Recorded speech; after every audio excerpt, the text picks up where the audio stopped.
Hello, everyone. Hope you're all having a lovely Thursday. I'm Rebecca, the CMO of GoStork, and I'm so thrilled today to have two incredible fertility coaches joining us, Caryn Rich and Monica Bivas, both of whom are just so supportive of this infertility community. And for those of you potentially considering working with a fertility coach throughout your journey to find support there, or who just want the chance to ask a fertility coach your questions directly, this is a great discussion for you. They'll be sharing an overview of what they do, their approaches, specific tips and methodologies, both that they work on in groups and one-on-one. And of course, they will be answering your questions, like I said. And thank you to those of you who have already submitted questions in advance. They're already on the list. And I am actually just working on adding them now, so just bear with me.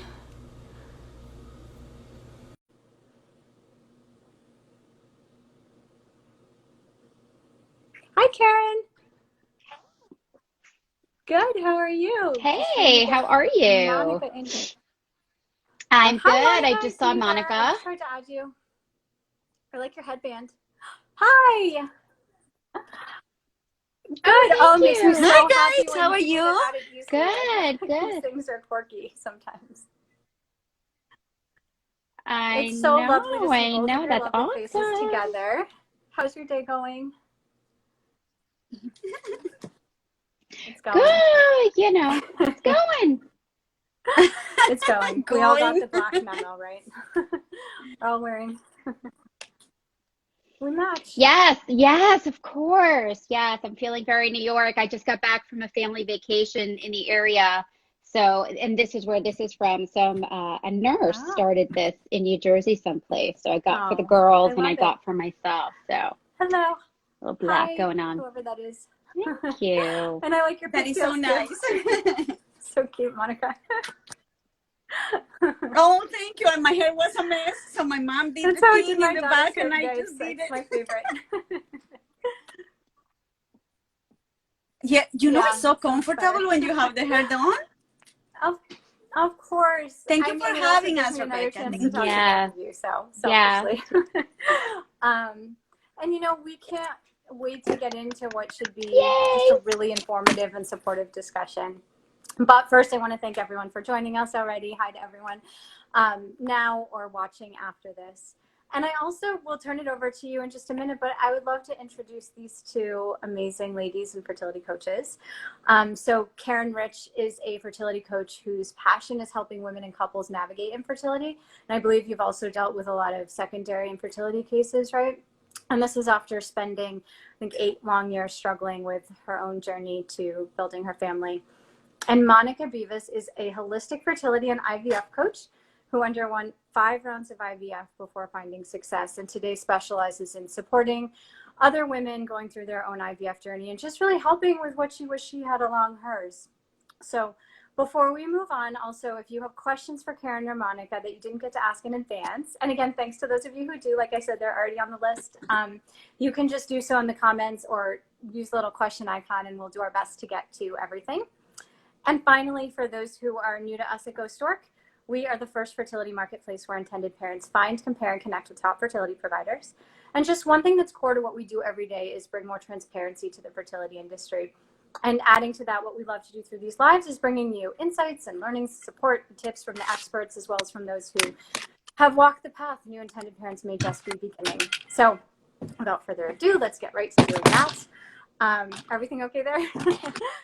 um, I'd love to start just like I said Yes. by opening it up to both of you. So again, honored to have you both joining. And can you each share your journeys to building your beautiful families and kind of what you learned along the way? But I'd also love to hear how that inspired you and what that transition looked like into starting a career, helping and supporting others going through something similar. Caryn, start with you. Okay. Yeah, absolutely. First of all, I am so honored to be here. Thank you for having us. And Monica, my beautiful friend, it is always an honor to share the stage with you. So Me I too. am so happy that we're all here together. Um, I I worked in the fashion Mm-hmm. industry for about 12 years. And 15 years, traveled back and forth to Asia, worked in all these really high profile companies. And, I think the first time that I heard about infertility, there was a woman when I was working at Dawn and Caryn who had gotten pregnant, who had lupus. And it was one of those things that I remember just hearing the words, having assisted reproductive technologies, right? And, didn't really think much about it until I got married, and my husband and I had, decided that it was time for us to start for our family. And I was diagnosed with endometriosis in my early 20s. Didn't really think much about how that would affect my fertility because, quite frankly, you don't think about it in your early 20s when the last thing you want to do is get pregnant. You're on birth control not to get pregnant, right? So it wasn't something that really resonated with me until we started trying. Mm-hmm. And it wasn't as easy as it was in the movies. Or any TV quite show. Frankly, right? In the movies, happens like that. Mm-hmm. Wasn't so easy.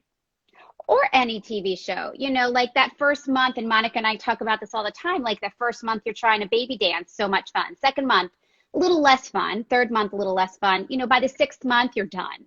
It's very hard to have timed intercourse and to have to be tracking it and make it mechanical. And there's, no romance in it. It's all clinical. You think that you have to keep your legs up and your hips up and, all of those things. So I wasn't surprised that we were told we needed to seek help. We went to a famous reproductive clinic in New York City.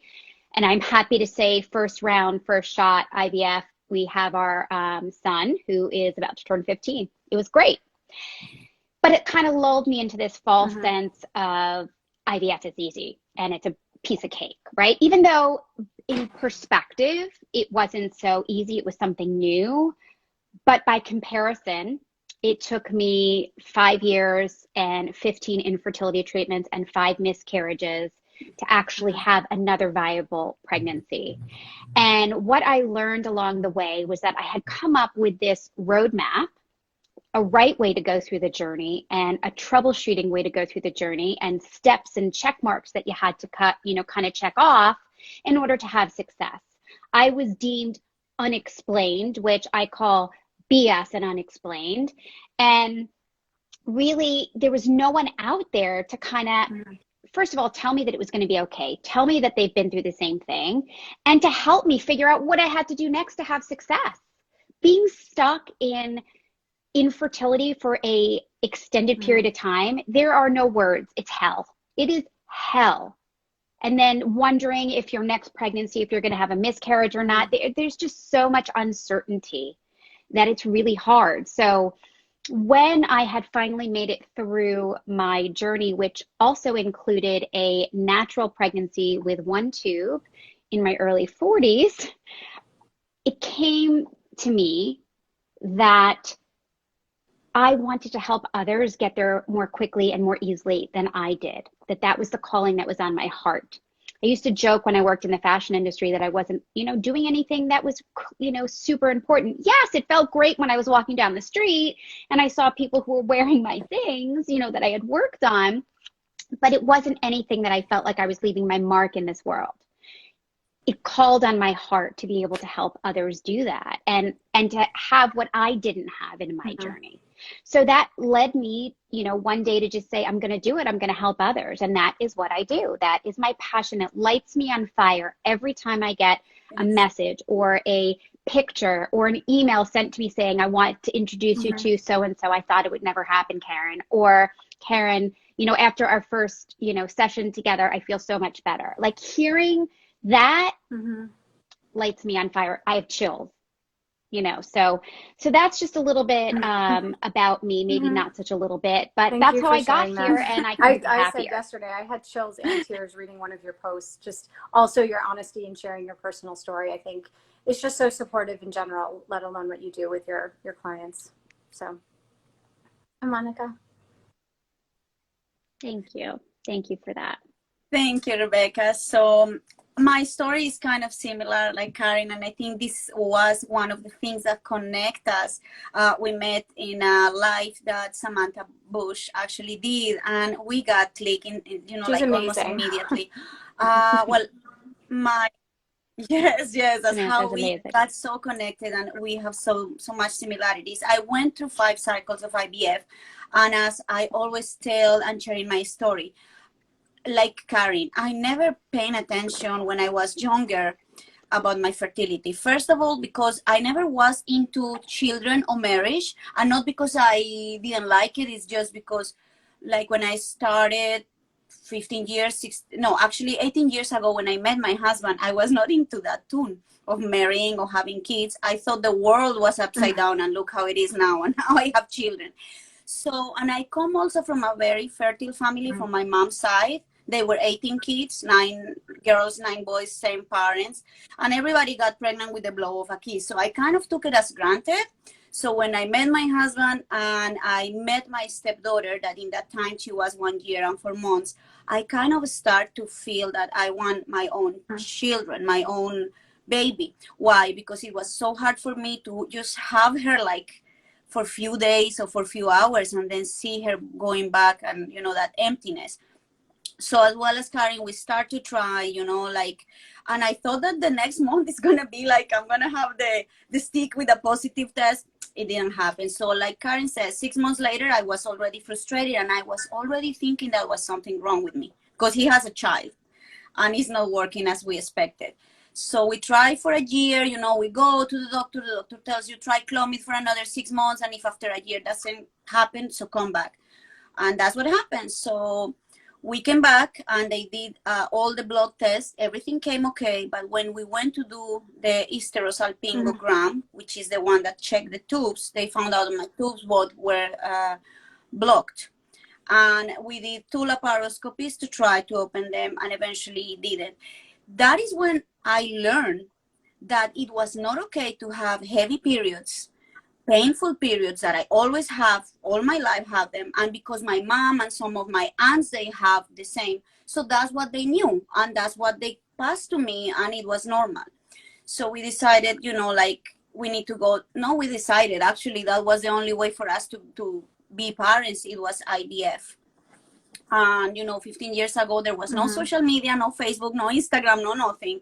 And I felt defeated. I felt sad. I got into kind of a depression because I was asking myself, I born with a defective body, you know, and I feel embarrassed and I feel like that something was wrong with me. And the one that really kind of choked me, it was my husband. Like, he's like, you know what, you need to, okay, cry, whatever, but don't get into the dark place because there is still a chance. And that's how we did.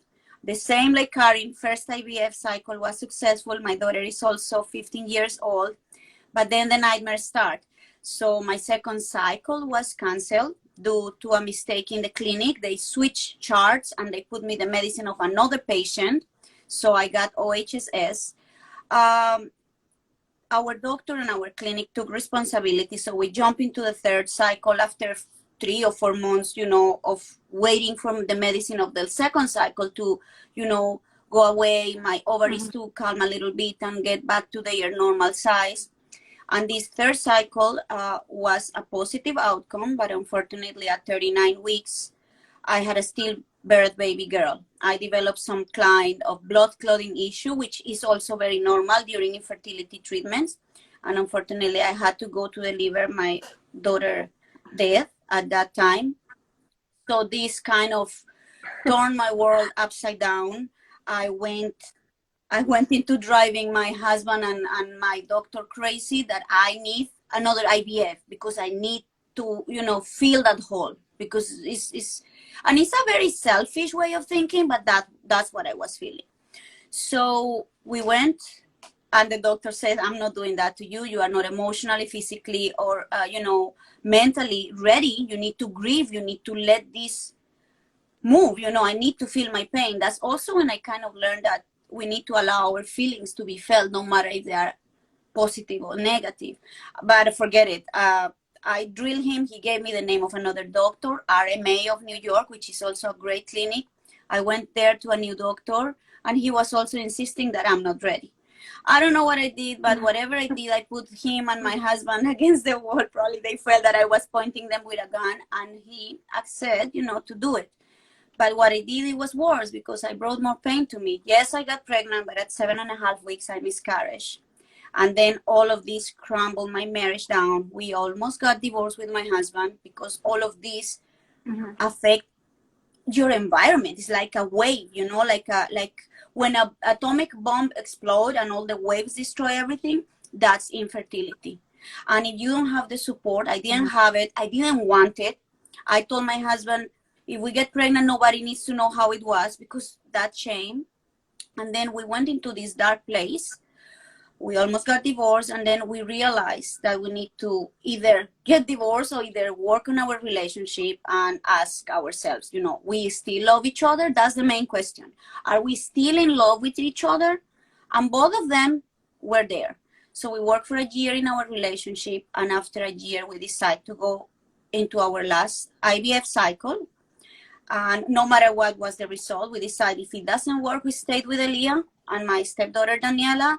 And if it works, we go, you know, for it. And it worked. Maya is now 8 years old. She was a twin, actually. But I lost, you know, one of the twins. It's still in very early stages. I start to bleed and I freak out. I thought I'm losing the pregnancy. But when we went, we saw one heartbeat and another sac kind of fading away. Of course, this is when I started to kind of realize that I am not the only one that has gone through infertility. I'm not the only one that had a stillbirth. I'm not the only one that goes through miscarriage. I'm not the only one that almost got divorced because of that.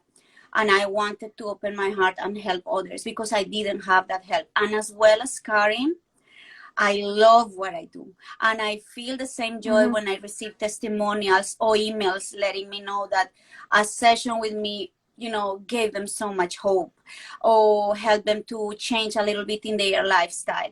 And, you know, I study finance and business. I have a MBA in hotel and tourism. But after all what I went through, that's not my call. My call is this one. So, and, you know, as Caryn, we are here to support others, to give voice to others. I love that. Sorry, I'm emotional there. It's just so hard to even imagine. So I also just wanted to say I love that you two collaborate and, you know, you do Instagram lives together and have these conversations, and obviously joined us, but there's so much more to it. And you're just, there's so many people out there to help and support. And it's like, you don't view this as competitive at all. We're just all in it together for the same reason, right? So I just love that perspective. And, you know, as you know, we're going to get into many more like specific methods and techniques and specific questions for you, also from our followers and our GoStork users and intended parents. But first, I just was hoping for those who are new to this or considering working with a fertility coach but don't really know what it is, it might be a little bit confusing if you just go to Google it, because, you know, there's different approaches and you two have slightly different approaches, right? And, you know, the different approaches might work slightly differently for a different mindset or someone's different needs, or maybe a different journey. They're on a different point in their journey when they're starting to work with you. I mean, I don't want to get into 100 scenarios, but I would love to hear just your overview of how specifically a fertility coach helps and supports, and the differences between your two approaches. Okay. So Caryn, you want to start or should I go? Sure. So whichever. Yes. Whatever. Go ahead, darling. Okay. So you're right. And, you know, I am so blessed to have a business bestie like Monica. And I love the fact that we can support and love on each other. And there is no lack mentality whatsoever, because there's enough of us to go around. We all, you know, there's so many women that need us that we don't operate on that, you know, venue. And I would refer people to Monica in a heartbeat. And I think she would refer people to me as well. I mean, because it's about what's going to work best for the person. And having been in the trenches ourselves and suffered so much pain, we know what it's like to be in everybody's shoes. You know, we were there ourselves. It's not easy. But, you know, where we differ in terms of how we approach things, I think, is that I am more of a tactical advice giver. And, you know, Monica approaches it from a different way. So what do I mean by tactical? So for me, typically the women that I work with have been stuck in the journey and really just want to problem solve, figure out what is missing, what maybe needs to be retested, and work through the framework that I mentioned before. So I am that detective, and I'm very strategic in how I approach. I very much believe that you cannot move forward without moving backwards, and that every single aspect of the cycles before you need to be looked at. So while of course I can help any woman out there, but typically the women that I help, my niche is helping women in secondary infertility who might have had success already, but are stuck in IVF failure and miscarriage or an unexplained diagnosis. So typically somebody who's been at it for a while, somebody like myself. I think it's very common that the things that you needed for your own journey, you gravitate towards being able to help other women because you've made it through, right? So I made it through, the 8 years. I help the women who, typically feel like they have no hope. And oftentimes we will uncover exactly what it is we need to move forward with. So fertility coaching, I think overall, when we say fertility coach, it is a multidisciplinary approach to figuring out what each person needs to bring them closer to success. So if that makes sense, it really, one couple might need one thing, and I oftentimes work with couples as well because I find it's very helpful. Sometimes I also speak with their children that they already have because oftentimes they're young and they don't understand why mommy and daddy haven't promoted them to big brother or big sister. So I'm kind of there to help facilitate the entire family through this process because it, as Monica said, not only does it affect you as a family, and as a spouse and, partners, it affects every aspect of what's going on, no matter who you are. So I approach it from, whichever direction needs the most help from a strategic standpoint. I hope that makes sense. And if anybody has any questions about that, feel free to drop it there. But I hope I explained that well, because of course I know what I do, but if that wasn't clear, just let me know. Okay. So that I think is one of the things also that connect Caryn and me very much, because her approach is tactical. On the other hand, my approach is more emotional and looking into the mindset and where your mind is at. So when I started, of course, my purpose was through people that want to do IVF. And then I start to get some messages to an emails asking me if I am able to help people that is just trying to conceive naturally, or they are considering IVF. So why? Because, there is a lot of people, a lot of couples and women out there that they are, for example, trying to conceive and they have unexplained infertility. So for people that get diagnosed with unexplained infertility, is really something that they see, wow, I don't have any problem. Because when you have an issue, as Caryn says, okay, we focus on that, PCOS or endometriosis or a double blockage of your tube. So you have something that you can work on. Unexplained is seen as a big negative bump, but then is when I come. I am kind of that missing piece in between your clinic, if you are going through ART like IVF or IUI, and when it goes naturally between your gynecologist and that road. Why? Because I know that one of the things that create a lot of blockage in moving forward when we are trying to conceive is that emotional part. So, okay, I cannot get pregnant. It could be a stress. It could be something that it relate deeper, like, one cause, or it could be everything. And eventually it's an fertility, an unknown cause. So I always kind of try to be that part of looking into that emotional thing. Okay, what is in your mind that is blocking you, no matter what way you are going through? So I promote, like mindset, art therapy, and all the things that somehow worked for me during that journey, even during the 5 cycles, and especially in the last one. So when we combine a tactical and emotional part, I think is when we kind of connect. For example, I also agree with Caryn. Some people will not feel vibes with a personal coach or a fertility coach when you have a talk.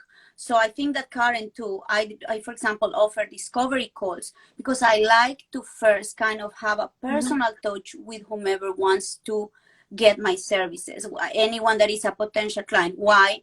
Because sometimes when you talk with people, you see that maybe this is not, I cannot help them in that way. And then I refer them to Caryn. Or maybe I see that definitely we connect, we can create a package. So as well as Caryn, when I talk with someone and we see that we connect and they want my services, I create a package for each case. So I work also with couples. I work with mothers or women that want to be a single mom. Today you find a lot of them. And we create that package. And then if we see at the end of the call or at the end of our conversation that she don't feel connected, right away I tell her, look, or them, I have someone else that can be a good approach for your case, and I send them either to Caryn or to Michelle, which is also a holistic coach in Florida. Or I guess that when they go to someone else, like Caryn does, they will refer them to someone. But my approach is more emotional. Thank you to Raquela. I agree. Definitely. You ladies are absolutely amazing. I think that's a good segue into. Thank you. Oh, thank you, Raquela. That's a good segue. Raquela, I'd just love to talk about some real specifics. A couple of them you touched on, but like some behavioral and mindset changes that you work specifically on that you found success with for yourself or for others. So you talked about art therapy. Like, what is that exactly? Like, what do you do? And there's others, like, I don't know, just sharing your story for more emotional support from the community, or looking back at past cycles and deeply analyzing them and figuring out what logistically you might do differently. Can you get into some like specifics and exactly how they work to help try to find success the next time around for some of the techniques you use the most? So for me, I would say, you know, just rolling up your sleeves and it's really checking off and seeing what you have. You would not believe how many times, for instance, a woman hasn't had her thyroid looked at in a year. And when you're a serial cycler, right, and you're doing cycles back to back to back, your thyroid levels are going to be fluctuating, okay?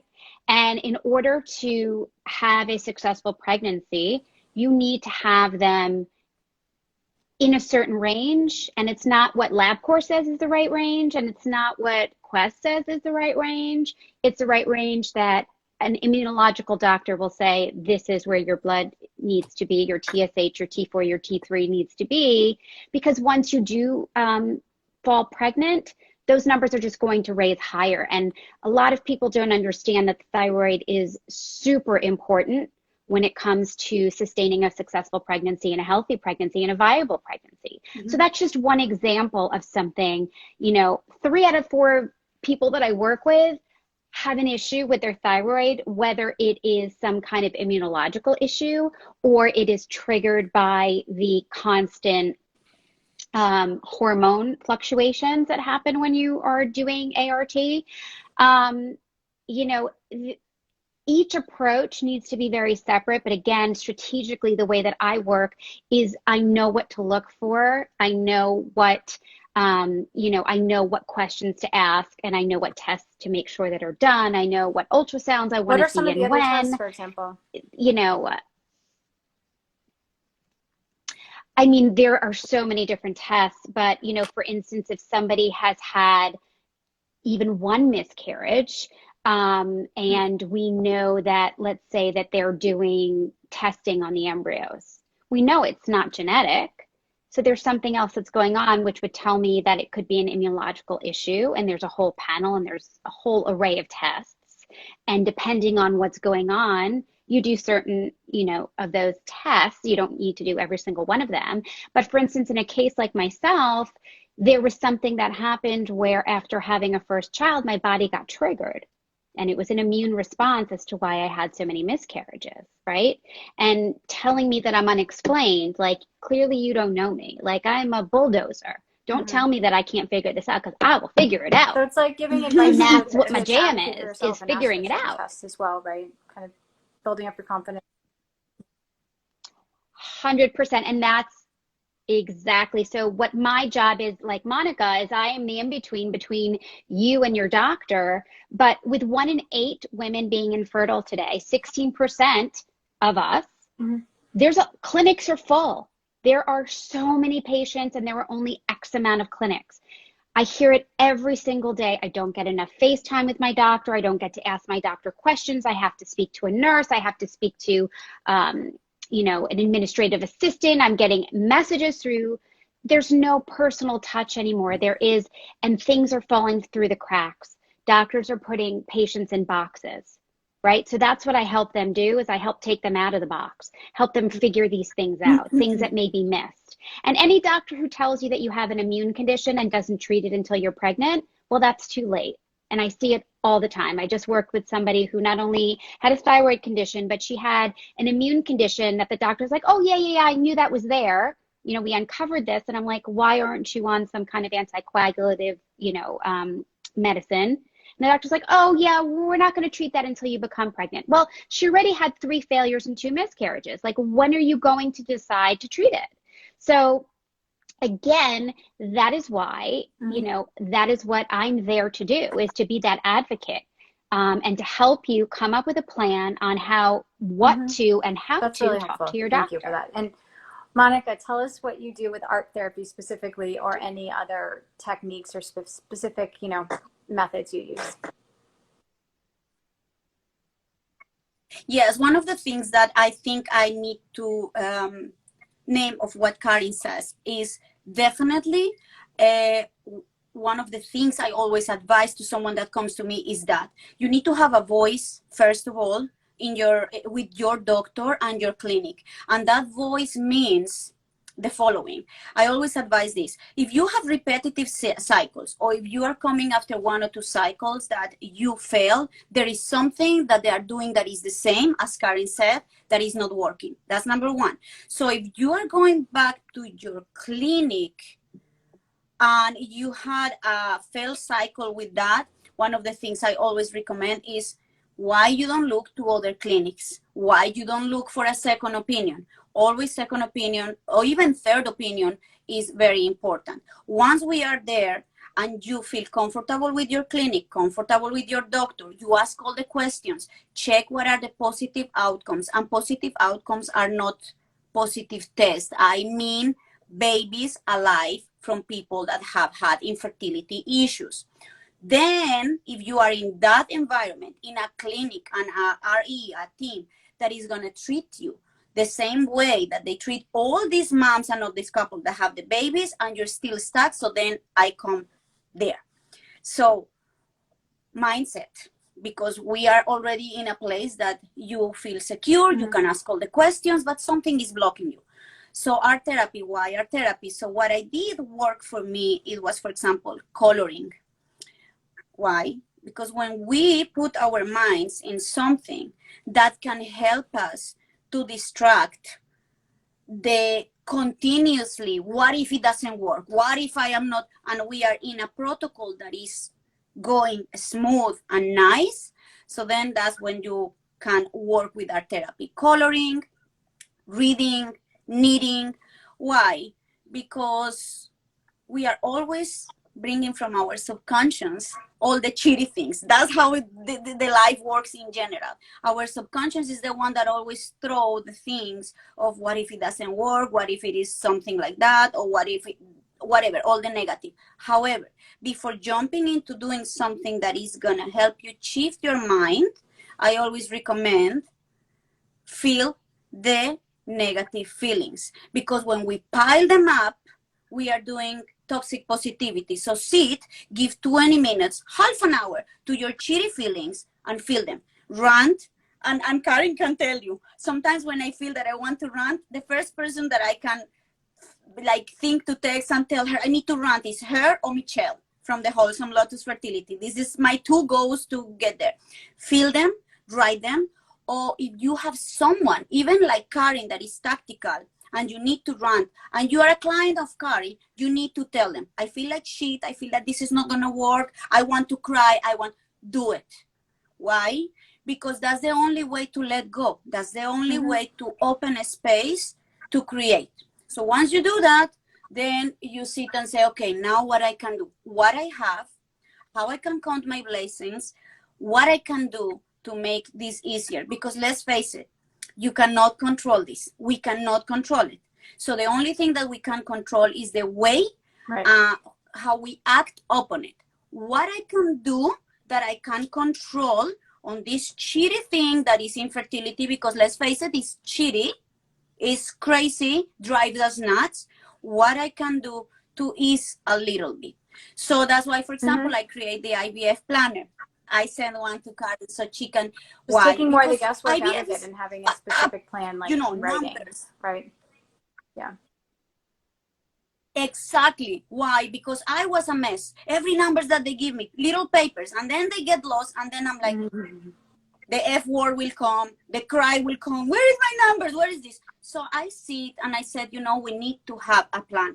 So you can write your results, you can ask questions, you can bring that little planner to your clinic and feel free to ask. And I always said, if you ask a question to your doctor and you have a mean answer, even if it's this little bit, you need to reevaluate and write it down too. Like I recorded appointments or write everything down, because it's just so hard to think back to what you were told in a month ago, let alone a day ago, and just to have everything in one place. It adds to the stress, and stress doesn't help. And I agree with that so much. And yes, exactly. And you know what? There's a magic also. Journaling is therapy, and I think oftentimes I recommend to the women and couples that I work with that journaling can be just amazing, free forming. I recommend it to everybody. And basically, you put pen to paper, and if you set an alarm for about 20 minutes, you will start going through everything in your mind. And by the end, your mind is going to empty itself on that paper.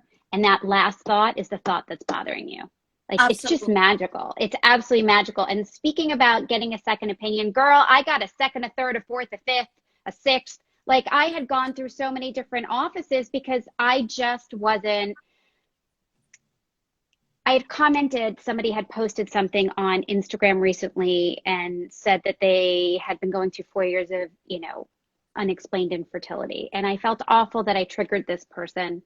But I said, I don't believe that unexplained infertility exists. That's my opinion. You can agree with me or not. I know Monica shares the same opinion. Oftentimes that's just an answer. I don't care how many doctors you saw that said the same thing. Something's being missed. There's always an explanation for it. There is. Absolutely. There is an explanation for it. And, I think that if somebody needs to accept that as their piece, that they've tried everything, I think that's totally cool. And there's no judgment. There's no judgment. This process bites big time. None of us asked to go through this process, like Monica said. None of us asked to, but we are. And basically, we need to find a way to, get through it the best as we can. Your end plan may not be my end plan, may not be Monica's end plan, right? But if you're willing to look under every rock, like I say, I look under every rock with a flashlight. Yes. Like, that's just me. That's my personality. I am no shrinking violet. And, again, this process is so different for us all. There's no guilt how you decide to go through it, or if you, decide that it's not for you at a certain point. But there's no judgment, nor there should be judgment on somebody. I had somebody say to me, I would never go through what you went through to have a child. Only for this person several years later to apologize to me when they started going through infertility treatments and say, oh, I'm so sorry I said that to you. It is so true that what you say, Caryn. There is no judgment, there is no right, there is no wrong, because each case is unique, definitely. Each case is unique. And sometimes even in the middle of your infertility treatments, you say, you know what, really I need to pause because this is driving me crazy. Even a pause is part of that journey, because sometimes the pause help. We did with my husband, when we were like in this mess, we said, you know what, that's it. We need to stop. And this is something that I also suggest and advise to my clients. there is times that you need to sit and look around, because the baby becomes such an obsession. And it happens to me. I talk from my own experience. It becomes such an obsession that obsessions block the flow of things. That is for sure. I have learned it. I did years ago a webinar with Dr. Bruce Lipton, epigenetics, and definitely obsessions and continuous thoughts, and what you say, Caryn, about unexplained fertility that doesn't exist. There is something there. It can be fine. Looking into the past, how I did things. Let's see what I did repetitive, because we can change the past. How? By looking into it, do changes in the present moment, so then the future is going to look different. That's what it is. Mm-hmm. That is what it is. Yeah. So they say, okay, I say, look at your moment. What we have now is this, the present moment. How I can make my past happier. So build from now moments that make you better person, that make you happier. Why? Because if you create today, like this moment, we create a smile. Mm-hmm. Tomorrow, when we're going to look to yesterday, we're going to look to that moment when I say, oh, wow, now I can smile. So what Caryn says into looking into the past and patterns is for us to check what I'm doing that is the same, that is not working. I need to change that. That is also a connection between tactical and emotional. One cannot go with the other one. Trust me. Mm-hmm. And it's the definition of insanity. The definition of insanity is doing the same thing over and over again and expecting a different result. And I see it all the time. Don't keep doing the same thing. You should always be moving forward and making progress, not stuck and stagnant. And I think sometimes doctors try to make it a numbers game. It's not a numbers game. It's not a numbers game. No, absolutely not. And I think, just another thing that you can lose track of that comes up a lot, just self-care, just with how busy our lives are. And when you add infertility on top of how busy things are, it's just something that we often just lose track of. Like we said, aside from journaling, which can be hard, you have to set a time on a calendar, make yourself do it. I think once you get into it, you just see the results. It can become part of a routine, right? But what are some of your other tips and techniques for self-care in general, and just how that can supplement as a piece of the overall puzzle? Maybe even if it's just totally separate, not specifically related to your appointment tracking and such for your infertility. One of the things, if I may, Caryn, is that I always try to suggest people, as the world change, as medicine and science advance so much, sometimes too much advancements, too much things are overwhelming. So, like you see, when I was little, there was not many things about teaching us that cleaning products or the food that we eat has, processed chemicals, compressed things and all of that. So today, that's one of the things I say, I wish that I knew a lot of things that I know now when I was younger, even when I was a teenager. That's one of the things I teach so strongly to my daughter, because I don't want her to fall into the same things that I do. So for example, I always said, now that the world and they're doing so much genetic modification things and crap all over, let's look into what we eat. Let's try, a little bit little baby steps, because you have no idea how much a healthy lifestyle, and that doesn't mean being vegan, because I was vegan. We were vegan in my house for 6 years. And since my husband got Crohn's disease and he was diagnosed just a few months ago, I discovered that, it's not that true. Everything becomes an obsession. Everything in life can become even an addiction. So we need balance. So how is balance handling? Let's see what we buy for our house that, hasn't too many chemicals. Let's buy our eggs and our meat as much as organic as we can. There is places in towns and little places that they cannot find everything the right, like we have access in big cities, but let's put a little bit of ourselves in something. Try to maybe buy seeds and create your own little garden for your herbs or tomatoes, something. These little steps, you have no idea how much change into your physical being, because when our body is sick and infertility is an illness, this is a voice of our body saying something is wrong. Look into it. A simple headache, infertility. If I would have known that periods, heavy periods and painful periods were not normal, trust me, like Caryn says, I will have take that time, charge of that, and say, let me look into it. So from everyone that is looking, this is watching this live, if you are in your early 30s or mid 20s, trust me, look into what you are using. I love what the you garden are eating, idea. I feel like that's because really like peaceful and rewarding, and it, in a way, it's almost like something else, like the knitting or the coloring, to take your mind off the stress, right? It's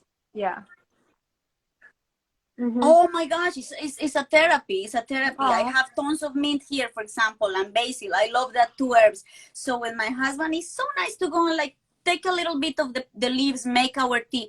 And that things, believe it or not, also help us to release the serotonin and dopamine that we have in our bodies, which is giving us happiness. And remember something, there is a connection between our brain and our second brain, which is our gut.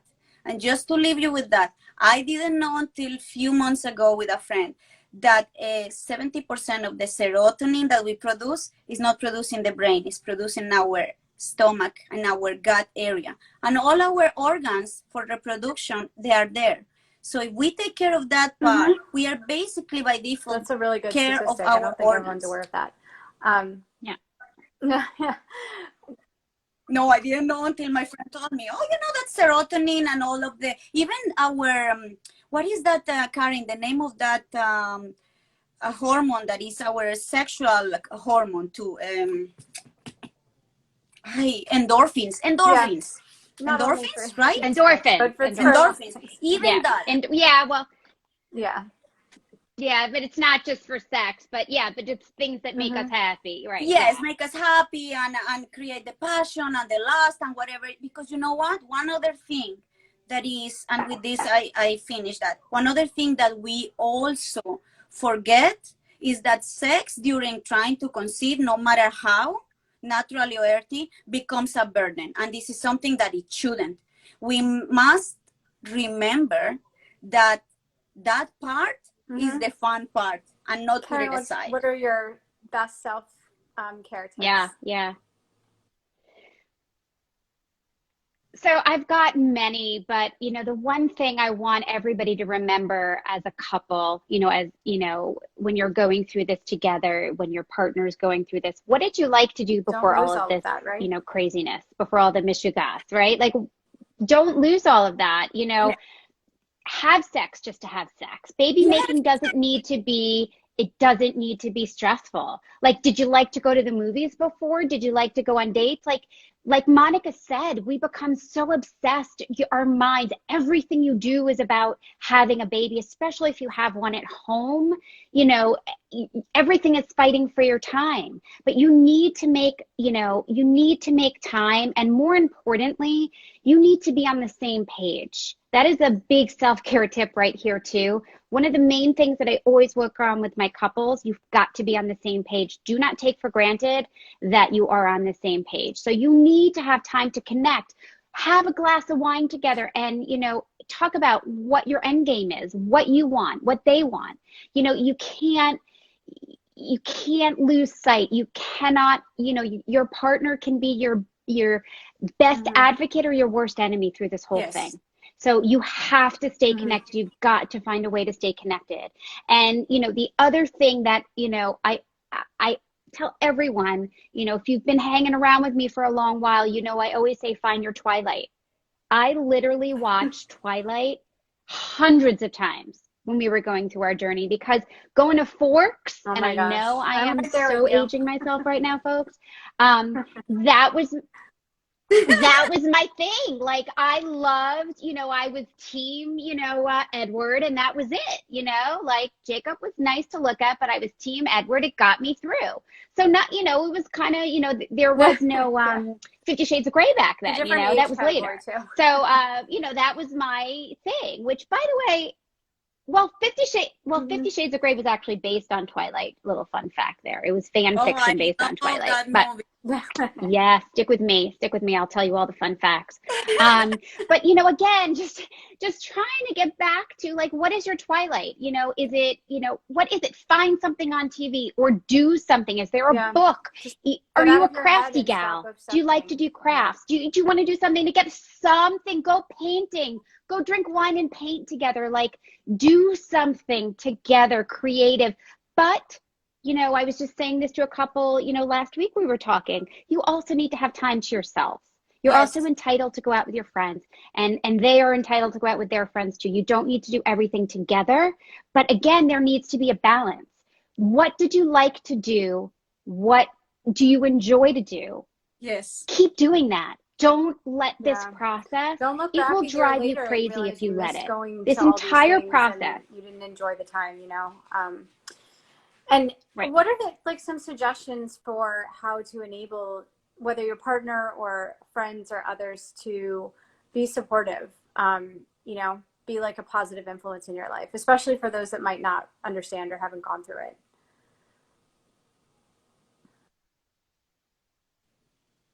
Caryn, go ahead, my darling, and then I think you have to set boundaries, right? I think the biggest thing is setting boundaries. I really think that it's important. People mean well, but unless they've been in your shoes, take where it's coming from. Yes. Take where it's coming from. It's none of their damn business. We didn't ask for this. It's so funny to me that when people are like, oh, you're going to do that? Well, yes, I chose to spend hundreds of thousands of dollars on this process. That's exactly what I want to do with it. I don't want to go on vacation anywhere, and then oftentimes that is what this choice is, buying a house, going on vacation, baby. This is oftentimes the reality that we're faced with. So I think setting boundaries, I think muting or turning off social media, because it can be very triggering. And I worry that as wonderful as Instagram is right now, I worry that everybody puts every single step of their process on there, and it can be triggering. If so-and-so gets 30 eggs, what I want you to know is that those 30 eggs may not all be viable. You may only get 2, but you may get pregnant and she may not. And it's very triggering, especially when we're dealing with heightened emotions from all of the medications that we're taking. So set boundaries. It's okay to mute people and to turn off social media or do what you need to do. Bottom line, you matter, your feelings matter, and what your mother-in-law wants. It is so easy to go down a rabbit hole. Does not so much matter. Just get stuck on social media. Just to take it off your phone for a week could be. Yeah. And it's not healthy. No, it's not healthy. It is not healthy. Not at all. Not at all. I will say the same things of Caryn, and I like, for example, when there is some women in our community, I love that they are very thoughtful before. So when they put a post, it says triggering post. I like when they do that. And yes, the same, if you need to stop to go to baby showers, if you even need to cut from people from your family because they don't understand, it's not that they mean bad, but they don't understand and it's damaging you, just do that. Definitely, that's the main one. Set boundaries, no matter with who, with what, you have to do. Yeah, and trigger warnings are helpful, but can also just feel so demotivating to scroll through and see 10 trigger warnings in a row. Then you just know it's all this good news. So sometimes it's just better not to see it if you're having a bad day. Right. Exactly. So I wanted to get to a few more questions that were also submitted to us to ask you. And so one is just, how do you stay motivated when you've had repeat IVF transfer failures, for example? How do you help stay motivated?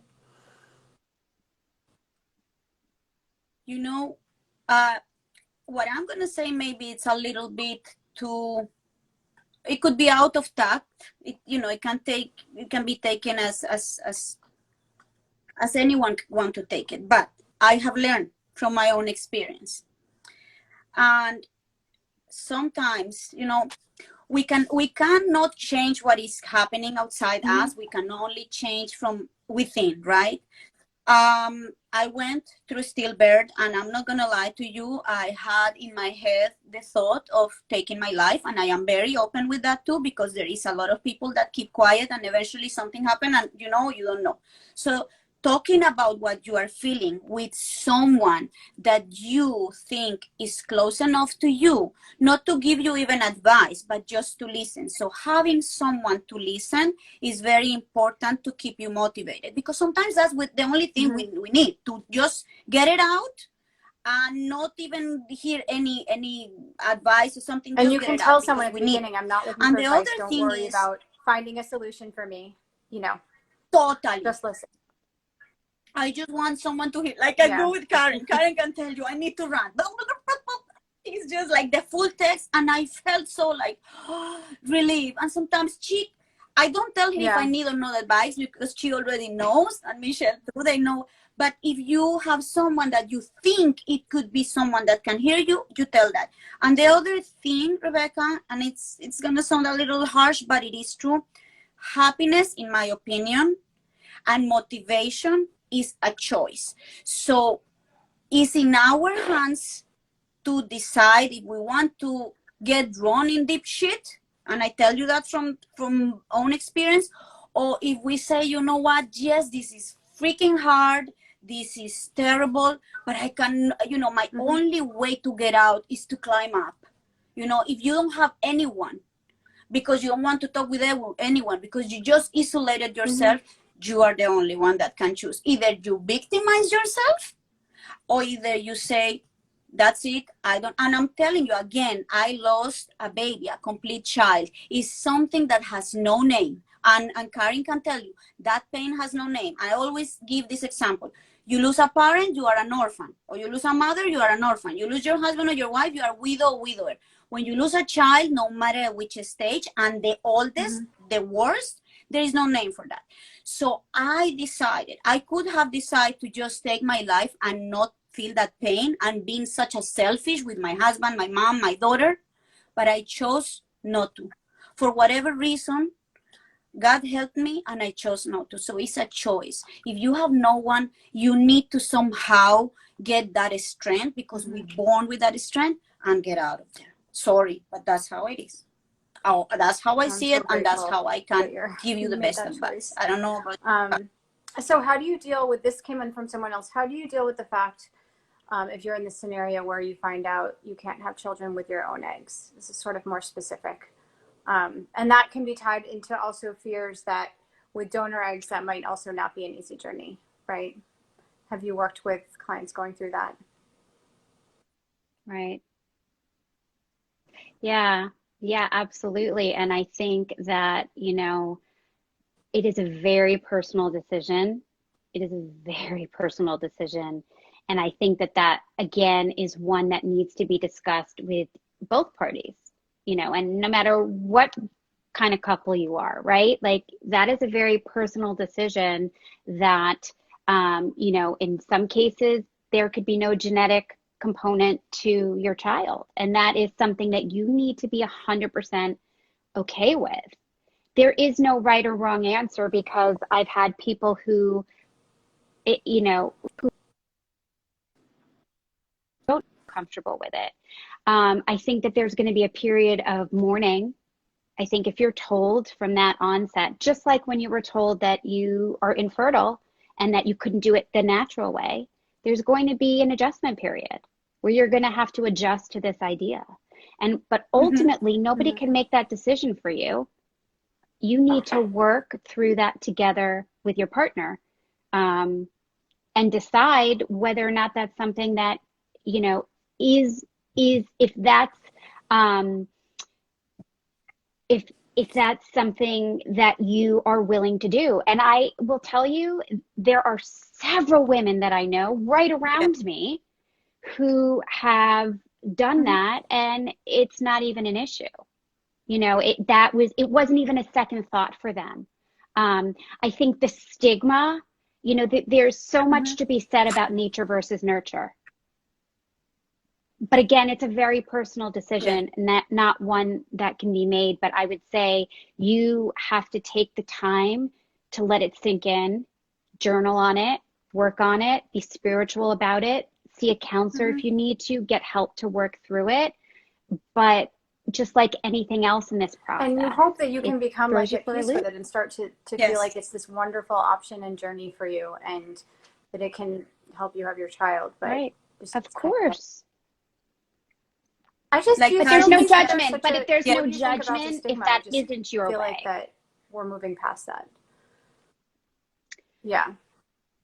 Yes, I do agree that we're moving past it, but then I will come across somebody who's not okay with that. And that's not for me to say. I think it's a very personal decision. I think, you know, while I would like to say that a lot of this is not motivated by religion, you know, I have to tell you that a couple months ago, I was part of Advocacy Day along with ASRM and Resolve. Yeah. And there actually was a senator who, you know, felt that for religious reasons, he couldn't back this bill. Yeah. And that's when he was like, what? In this day and age? You know, so I bring this as an example just to show that people's opinions are people's opinions. And while, you know, I think that there have been great strides. When Monica and I first started going through this process, I felt ashamed. I felt alone. I felt a stigma. I was embarrassed to tell people we were going through it. In fact, I'm sure there are lots of people from my past who asked me when I was pregnant with my twins if they were IVF, and I literally would say to them no. And I had this whole elaborate response to it because I was so embarrassed. My body couldn't do what other people's bodies could do. And it was really upsetting. So I think that we've lifted that stigma, but I do think that still, you know, I think it's an old fixed mindset that you need to have your eggs for it to be your baby, you know. So I hope that that stigma is starting to, you know, to go away, because, you know, at the end of the day, you know, I always say, you know, I probably should say this for the end, but anyone who wants to be a mother can be a mother. Anyone who wants to be a mother can be a mother. I will say it again for the people in the back. You have to be open to how you get there, though. Hi, mister. Sometimes she just joins the she's a mom. You see, she heard me. So, you know, I love it. I love it. You know, that's the great part about working from home here. It's just, you know, it's a family affair. But truthfully, in my soul, in the depths of my soul, for the person who's listening today, you will be a mother. You will be a mother. You just have to stay open to how that can happen. There are so many wonderful advances and ways for that to happen. And, you know, just, you know, and I say this from the bottom of my heart, GoStorky, GoStork, sorry, I'm saying your Instagram name, GoStork is helping these people get there in a seamless, wonderful way with the platform that you have provided. I can't gush enough about you all for what you're doing, and it's you know, it's there. Use it. We do. And just be open. Totally free to use. And like, for example, if you're looking for an egg donor, we have over 10,000. So there's a lot of diversity, right? Which it's hard to find. There's just a lot of ways to like search by your preferences. You can chat directly with agencies, ask questions. You can search by egg donors that have a grad school degree, or just the ones that look like you, or ones that have proven fertility in the past. So we're just trying to simplify and help make those first steps easier.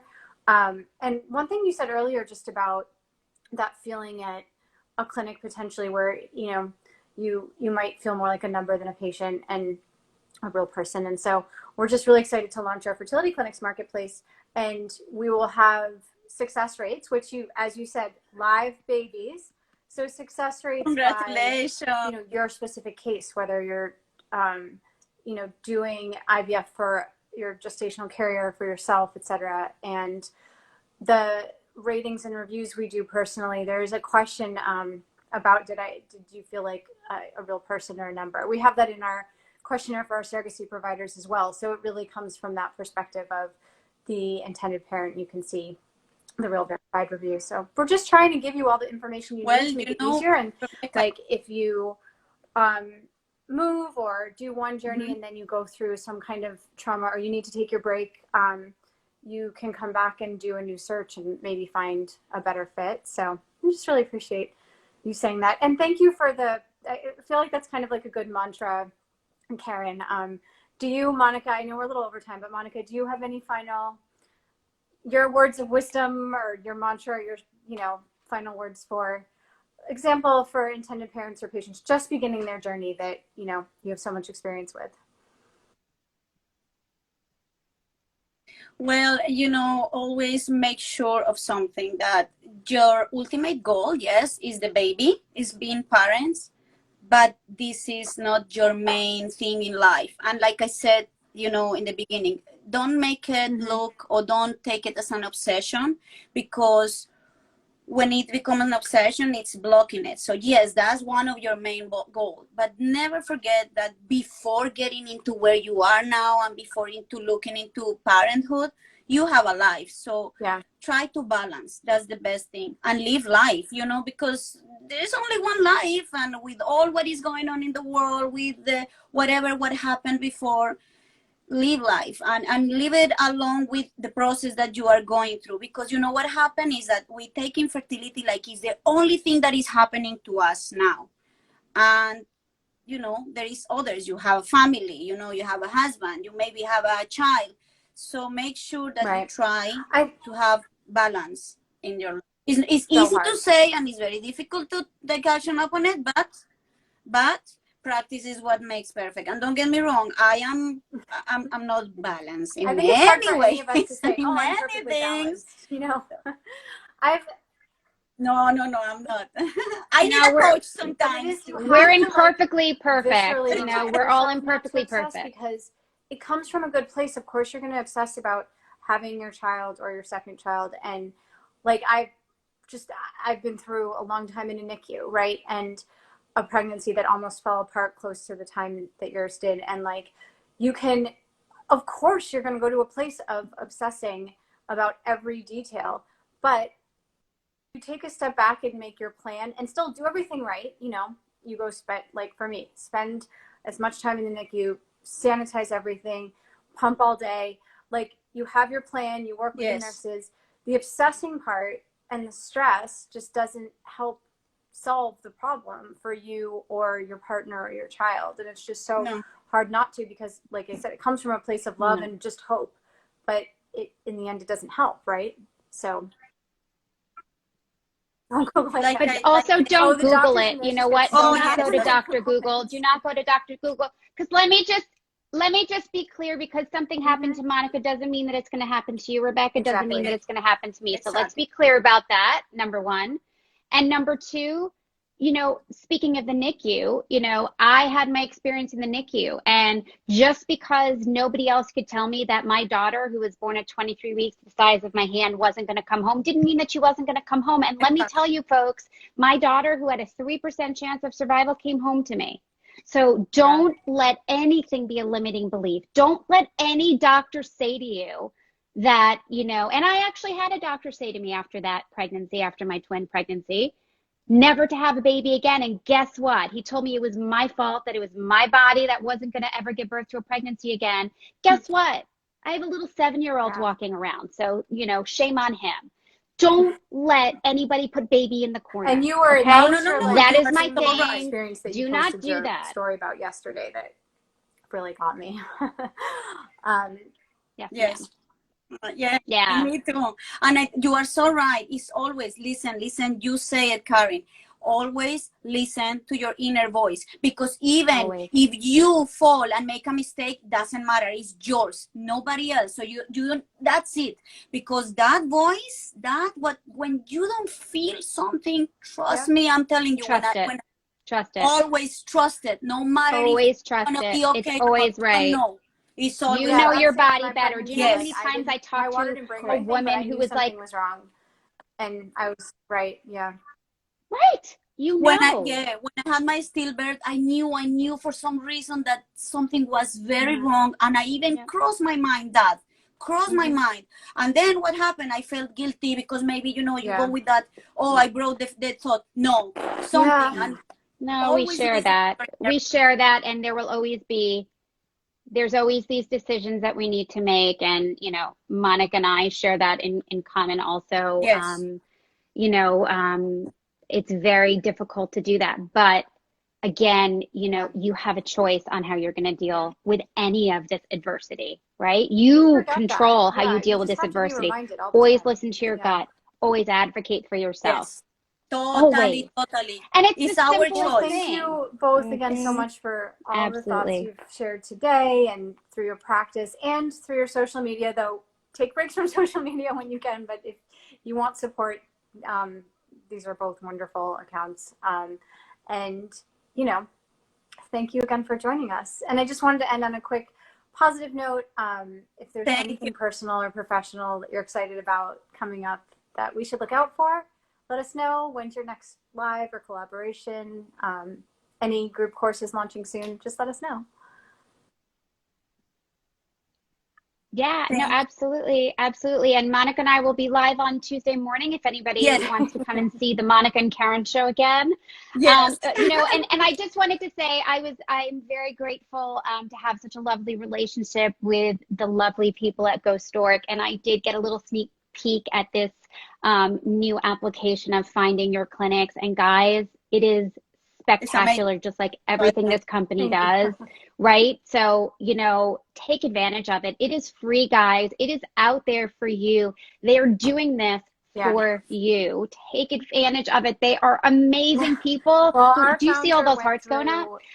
They are amazing people IVF, who and just so he do just wanted to create something for others. Just his niche, like you have your amazing everything. niche where you've been through infertility and now you can help others in your way. And he comes from 20 years in technology. So this was his way to provide a free resource to really help make the decision-making process so much easier and help people be so much more informed and not have to go down a rabbit hole in Google about all the confusion and everything that could go wrong,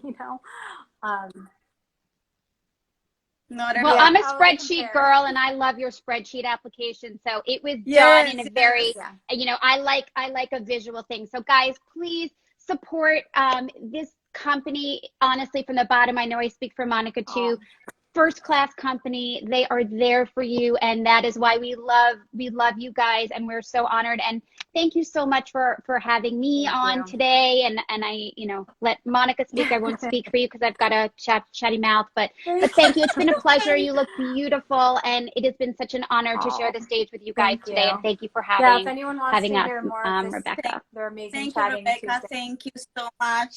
Say hi to Erin, and I really appreciate that you have us today. If anyone has questions you didn't ask during the live, you can DM any three of us that you have questions for. And also, we have more in-depth interviews with both Monica and Caryn on our blog if you want to learn more, get more perspective, and just, hear more about their background and everything. And, if you guys have other topics you'd like me to explore in these lives, I love all the suggestions. So you can always DM us or email us or add to the comments. So thanks again. Have a great day. We'll talk to you both soon. Thank you so much. Thank you. Bye, guys. Bye. Have a great day. Bye.